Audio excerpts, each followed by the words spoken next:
Mbote bandeko na ngai ba congolais, image oyo nazolakisa bino po bomona beauté ya ville na biso ndenge ezali. Nayebi ke boyebi nde ezalaka, me nalakisa bino surprise moko oyo osepela nango te, oyo tokosepela nango te.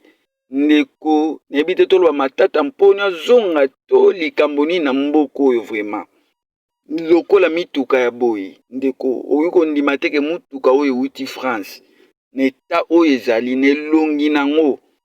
Tala na elongi ya mutuka oyo penza, eske mutu pena koki kozwa mutuka bawita nango pena poto po ya nango na Kongo lisusu oyo koloba nini fulu to nini. Tala na mutuka euti poto, forme ezali, tala elongi ezali, mutuka euti poto, bazosala yango nanu boye.